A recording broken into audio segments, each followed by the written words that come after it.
क्या कभी आपने सोचा है न्यू और यूनिक आइडियाज किधर से आते हैं? आज जिस बुक को हम डिस्कस करने वाले हैं उसका नाम है स्टील लाइक एन आर्टिस्ट, जिसे लिखा है ऑस्टिन क्लियोन ने। ऑस्टिन क्लियोन एक राइटर होने के साथ साथ ड्रॉ भी करते हैं, मीन्स वो क्रिएटिविटी का भंडार हैं एक तरह से। तो चलिए इस बुक समरी की हेल्प से जानते हैं वो 10 बेस्ट लेसन्स जो कि ना सिर्फ आपको और क्रिएटिव बनने में हेल्प करेंगे, साथ ही साथ आपको एक अच्छा आर्टिस्ट बनना भी सिखाएंगे। लेसन नंबर 1, ओरिजिनल आइडियाज पुराने आइडियाज का ही मैशअप होते हैं। हमें लगता है जरूर अच्छे आर्टिस्ट गॉड गिफ्टेड होते हैं, तभी उन्हें हर टाइम यूनिक आइडियाज आते रहते हैं, पर ऐसा नहीं है। इसमें कुछ भी मैजिकल नहीं है। सभी ग्रेट आर्टिस्ट दूसरे आर्टिस्ट से ही सीखते हैं। अगर आप पॉपुलर आर्टिस्ट जैसे एड शीरन, एमिनम एटसेट्रा जो कि वर्ल्ड वाइड पॉपुलर हैं, इनको देखोगे तो आप सरप्राइज हो जाओगे कि कैसे वो एक के बाद एक ओरिजिनल और हिट सॉन्ग्स प्रोड्यूस कर देते हैं। बट सच तो ये है कि कुछ भी ओरिजिनल नहीं होता। हम जिसे ओरिजिनल समझते हैं वो पुराने आइडियाज का ही मैशअप होता है। ऐसा कुछ भी नहीं है जो पहले कभी लिखा या बोला ना जा चुका हो। हाँ, तरीका जरूर बदलता रहता है, बट आइडियाज तो वही पुराने ही होते हैं। एक्चुअली उनका कॉम्बिनेशन अलग होने की वजह से हमारा माइंड उनको न्यू समझता है। अब हो सकता है आपको ये बात एकदम नई लग रही हो, बट ये बात भी पहले काफी लोगों ने ऑलरेडी शेयर करी है एंड मोस्ट आर्टिस्ट इस बात को अच्छे से समझते हैं एंड एक्सेप्ट भी करते हैं, तभी वो क्रिएटिव हो पाते हैं। पर इसका मतलब ये नहीं है कि आपको दूसरे आर्टिस्ट का वर्क चोरी कर लेना है। हम आपको प्लेजरिज्म करने के लिए मोटिवेट नहीं कर रहे हैं। पॉइंट ये है कि आपको इंस्पिरेशन लेते रहना है अलग अलग सोर्सेज से। अगर आप सिर्फ एक ही आर्टिस्ट को कॉपी करोगे तो वो बिल्कुल भी अच्छा नहीं लगेगा। किसी को भी कॉपी की गई चीज अच्छी नहीं लगती। आपको 100 अलग जगह से इंस्पिरेशन लेनी है एंड फिर अपने एक्सपीरियंस का यूज करके कुछ एकदम ओरिजिनल क्रिएट करना है। कभी कभी एकदम यूनिक बनाना डिफिकल्ट होता है, तो आप सेम चीज को डिफरेंट एंगल से भी प्रेजेंट कर सकते हो। एमेच्योर आर्टिस्ट में और एक्सपीरियंस्ड आर्टिस्ट में यही डिफरेंस होता है। एमेच्योर आर्टिस्ट ब्लाइंडली कॉपी करते हैं, एक्सपीरियंस्ड आर्टिस्ट 100 अलग जगह से इंस्पिरेशन लेकर कुछ एकदम ही नया बना देते हैं। इसका मतलब ये है कि कोई भी आर्टिस्ट बन सकता है। ऐसा नहीं है कि आपके पास बहुत सारा टैलेंट होना चाहिए। हाँ, टैलेंट हो तो हेल्प करता है, बट वो एक्सक्यूज देना कि हम कहाँ इतने टैलेंटेड हैं, ये कोई सेंस नहीं बनाता है अगर आपको ये लेसन अच्छे से समझ आ गया है तो। बट अजीब नहीं लगता सुन के? अगर सारे न्यू आइडियाज एक्चुअली पुराने ही आइडियाज से निकलते हैं तो फिर नए जैसे क्यों लगते हैं? एक्चुअली इनका रीजन है हमारी खराब मेमोरी। हमारा ब्रेन या माइंड अक्सर पुरानी बातों को भूलता जाता है एंड फिर जो रिसेंट बातें होती हैं उनमें से कुछ ही हमें याद रहती हैं। हमारी रिकॉल करने की कैपेसिटी लिमिटेड है, तो जब भी कोई आइडियाज का यूनिक कॉम्बिनेशन हमारे सामने आता है तो वो नया जैसा ही लगता है। और यही कारण है कि जब हम पुरानी मूवीज या स्टोरीज को दोबारा देखते हैं या सुनते हैं तो हर बार कोई नई डिटेल्स हमें दिखाई देती है, बिकॉज हमारा माइंड कंटिन्यूसली चेंज होता रहता है। लेसन नंबर 2, स्टार्टिंग में अपना यूनिक स्टाइल फाइंड मत करो। वेल, आजकल सोशल मीडिया का टाइम है, हर कोई यूनिक दिखना चाहता है ताकि ज्यादा व्यूज आएं। तो जब राइटिंग या कंटेंट क्रिएशन की बात आती है तो हर किसी को अपना यूनिक स्टाइल फाइंड करने की जल्दी रहती है। हर कोई कुछ थोड़ा हट के करना चाहता है ताकि वो भीड़ से थोड़ा अलग दिखाई दे।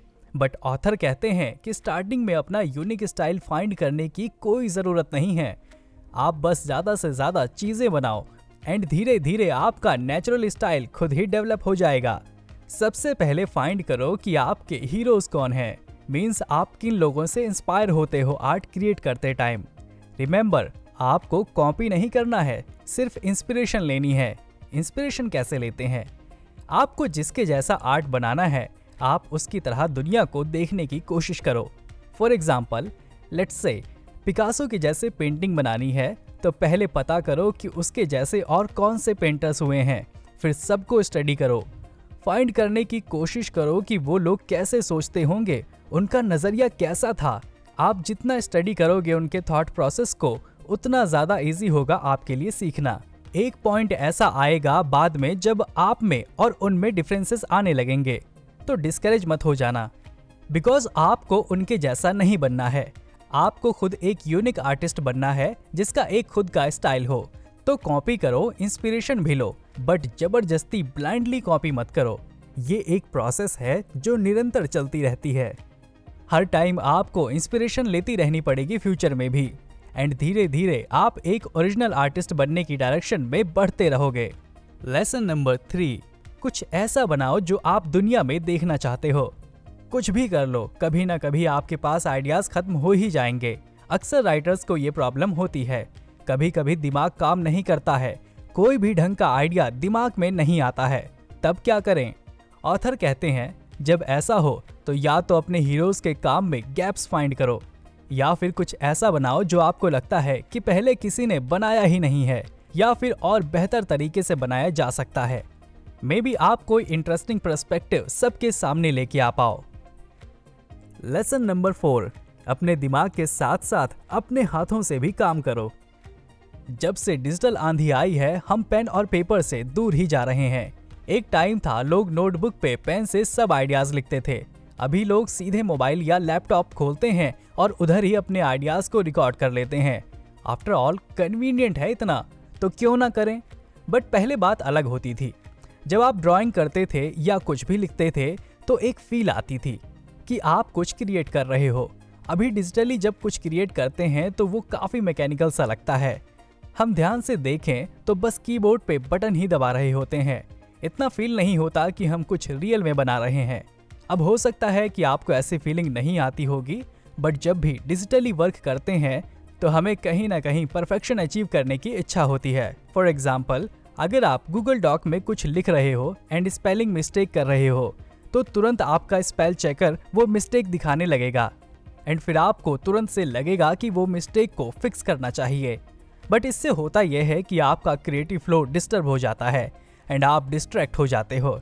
जबकि अगर आप नोटबुक यूज कर रहे होते तो फुल फोकस बस आइडिया जनरेशन पे रहता। जरूरी नहीं कि हर आर्ट एकदम परफेक्ट हो, इसलिए कभी कभी ट्रेडिशनल मेथड्स भी यूज कर लेना चाहिए। बाकी इसका कोई हार्ड एंड फास्ट रूल नहीं है, आप अपनी सुविधा के हिसाब से डिसाइड कर सकते हो। लेसन नंबर 5, अपने करियर के साथ साथ हॉबीज पर भी ध्यान दो। आजकल लोग करियर को कुछ ज्यादा ही सीरियसली लेने लगे हैं, जिसे देखो बस रैट रेस में भाग रहा है। सबको रिच एंड सक्सेसफुल बनना है। हॉबीज को काफी लोग बस टाइम पास एंड अनप्रोडक्टिव समझते हैं, बिकॉज उससे पैसे नहीं आते हैं। बट आजकल टाइम चेंज हो रहा है, लोग हॉबीज को करियर बना लेते हैं। बट अगर ध्यान से समझो तो हॉबीज एंड करियर को सेपरेट रखना कोई बहुत स्मार्ट स्ट्रेटजी नहीं है। चाहे हॉबी हो या करियर हो, दोनों ही आपकी लाइफ को इम्पैक्ट करते हैं। अगर आप बस करियर ही करते रहते हो तो आप फिर पूरी तरह से लाइफ को एक्सपीरियंस ही नहीं कर रहे। हॉबीज काफी इंपॉर्टेंट हैं, बिकॉज वो आपको हैप्पीनेस एंड सेटिस्फैक्शन देती हैं। इनफैक्ट काफी बार तो आपकी हॉबीज आपके करियर को ग्रो करने में भी हेल्प करती है। बिना हॉबीज के लाइफ बोरिंग हो जाती है। अगर आप सक्सेसफुल बन भी गए बट जो आपका करियर है वो आपको पसंद ही नहीं एंड आपको जरा भी सेटिस्फैक्शन नहीं मिलती उस काम से, तो क्या ही फायदा फिर। इसलिए हॉबीज पर भी ध्यान दो, जैसे रीडिंग करो, म्यूजिकल इंस्ट्रूमेंट सीखो, कोई स्पोर्ट्स खेलो, कुछ भी ऐसा करो जिससे आपको मीनिंग मिले लाइफ में। ऐसा करने से आपकी लाइफ की ओवरऑल क्वालिटी बढ़ेगी, आप ज्यादा हैप्पी एंड सेटिस्फाई फील करोगे एंड आप ओवरऑल एक अच्छे आर्टिस्ट एंड ह्यूमन बीइंग बन पाओगे।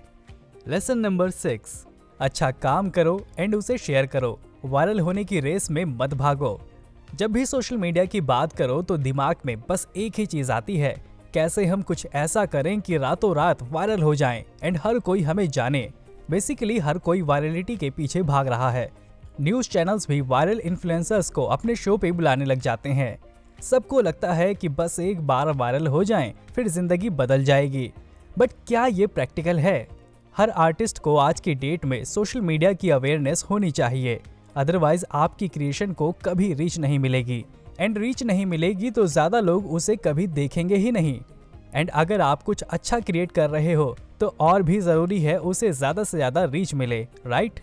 प्रॉब्लम ये है कि आजकल लोग काफी बिजी हो गए हैं, तो आप कुछ भी क्रिएट करोगे तो उसको कम्पीट करना ही पड़ेगा बाकी लोगों के आर्ट के साथ। टाइम लिमिटेड है लोगों के पास, तो हर कोई सारा कंटेंट कंज्यूम नहीं कर सकता सोशल मीडिया पे। तो अब एक आर्टिस्ट क्या कर सकता है? क्या वायरल होने के अलावा कोई और तरीका नहीं है? नहीं, रियलिटी अलग है। जरूरी नहीं कि आपको वायरल ही होना है। आप बस अच्छा वर्क करो एंड जो भी बनाओ उसे शेयर कर दो। वायरलिटी की टेंशन मत लो, बिकॉज वो वैसे भी आपके कंट्रोल में नहीं है। इससे अच्छा है वही सेम टाइम को अपना आर्ट इम्प्रूव करने में लगाओ। वैसे भी स्टार्टिंग में जब आपको कोई नहीं जानता है, आपके पास फ्रीडम होती है, आप एक्सपेरिमेंट्स कर सकते हो। इमेजिन करो आपने आज ही कुछ सीखना शुरू किया एंड कल आप वायरल हो गए गलती से। वायरल होने से प्रॉब्लम ये होती है कि लोगों के माइंड में आपकी एक इमेज बन जाती है अचानक से, फिर आप उसे चाह के भी जल्दी से चेंज नहीं कर सकते। लोग आपसे सिमिलर चीजें ही एक्सपेक्ट करने लगते हैं। वायरलिटी इतनी भी इजी नहीं होती हैंडल करनी, उसके कॉन्सिक्वेंसेस भी होते हैं जो अक्सर कोई डिस्कस नहीं करता, बिकॉज वो डार्क साइड होती है। पर इसका ये मतलब नहीं कि सोशल मीडिया में सब डार्क ही डार्क है। सीखो सोशल मीडिया एल्गोरिदम कैसे वर्क करती है, डिजिटल मार्केटिंग कैसे करते हैं, वेबसाइट कैसे बनाते हैं, एटसेट्रा। हो सके तो थोड़ी बहुत कोडिंग भी सीख लो। सीखने पे पहले फोकस करो। वायरल जब होना होगा तब हो जाओगे कभी ना कभी, एंड नहीं भी हुए तो भी फर्क नहीं पड़ना चाहिए। बिना वायरल हुए भी आप गुड इम्पैक्ट क्रिएट कर सकते हो एक लिमिटेड ऑडियंस की लाइफ में। सीखते रहो एंड इम्प्रूव करते रहो। लेसन नंबर 7, ट्रैवल करो एंड इंटरेस्टिंग लोगों से मिलो। ट्रैवलिंग करने से आपका परसेप्शन काफी चेंज होता है। आप नए लोगों से मिलते हैं, नए आइडियाज सीखते हैं। अगर आप सेम ही जगह सेम ही टाइप के लोगों के साथ मिल रहे हो तो नए आइडियाज एंड पर्सपेक्टिव आने के चांसेस काफी कम हो जाते हैं। एंड ज्यादातर लोग सेम ही चीज को लूप में करते रहते हैं। क्रिएटिव लोग वैसे भी काफी कम ही होते हैं, इसलिए आपको खुद ही इनिशिएटिव लेना पड़ेगा। ट्रैवलिंग में थोड़ा टाइम लगता है बट वर्थ इट है। एक्साइटिंग एक्सपीरियंसेस मिलते हैं। एक आर्टिस्ट के लिए बहुत जरूरी है उसके पास डिफरेंट पर्सपेक्टिव्स एंड आइडियाज हों। वो सब आर्ट बनाते टाइम काफी हेल्प करते हैं। लेसन नंबर 8, इंटरनेट ने दुनिया को एक छोटे शहर जैसा बना दिया है। आजकल ऑलमोस्ट हर चीज इंटरनेट से कनेक्टेड है। इंटरनेट के आने की वजह से इंफॉर्मेशन को एक जगह से दूसरी जगह पहुंचाना काफी इजी हो गया है। आप बस एक ट्वीट या पोस्ट करके अपनी बात को लोगों के सामने रख सकते हो। बाहर कितने भी जियोग्राफिकल बैरियर्स हों, बट इंटरनेट पे कोई बाउंड्रीज नहीं है। आप इंडिया में बैठ के दुनिया के कोई दूसरे कोने में बैठे पर्सन से कम्युनिकेट कर सकते हो। आपका कोई भी इंटरेस्ट हो, हर इंटरेस्ट पर कोई ना कोई कम्युनिटी एग्जिस्ट करती है। आपको एनिमे देखना पसंद है, उसकी भी कम्युनिटी है। आपको गिटार सीखना है, उसकी भी कम्युनिटी है। आपको फोटोग्राफी सीखनी है, उसकी भी कम्युनिटी मिल जाएगी। इंटरनेट की हेल्प से आप अपने जैसे सिमिलर इंटरेस्ट वाले लोग से कनेक्ट कर सकते हो। है ना कमाल की बात। बट हाँ, इंटरनेट के इतने सारे फायदे हैं तो काफी सारे नुकसान भी हैं। एक बार आपने कुछ पोस्ट कर दिया तो वो पब्लिक हो जाएगा एंड उसे फिर हटाना काफी मुश्किल है। आप कुछ भी ऊंची से ऊंची बात बोल दो, किसी ना किसी को तो आपकी बात बुरी लग ही जानी है। इंटरनेट पे हेटर्स की कोई कमी नहीं है, बट वाइज स्ट्रेटेजी यही है कि सोशल मीडिया पे फाइट्स अवॉइड करो। कोशिश करो वैल्यू एडिशन करने की, क्रिएटिव बनो, टॉक्सिक नहीं। लेसन नंबर 9, बोर्डम से मत भागो। हर कोई इंस्टेंट ग्रेटिफिकेशन चाहता है, किसी को बोर होना पसंद नहीं है। बट अगर आप आर्टिस्ट को पूछोगे तो पता चलेगा कि बोर्डम एक्चुअली आपको क्रिएटिव बनाता है। अगर आप हर टाइम अपने माइंड को बिजी रखोगे तो आपका माइंड थक जाएगा एंड क्रिएटिविटी के लिए एनर्जी ही नहीं बचेगी। अपने माइंड को खाली रखना सीखो। एंड आपने देखा भी होगा जब आप कुछ नहीं कर रहे होते तो आपको क्रिएटिव आइडियाज भी इजीली मिल जाते हैं। अकेले टाइम स्पेंड करना सीखो एंड अपने ब्रेन को फ्री करना सीखो। हर टाइम माइंड को भगाते रहने से क्रिएटिविटी सफर करती है। लेसन नंबर 10, सब्ट्रैक्ट करना सीखो।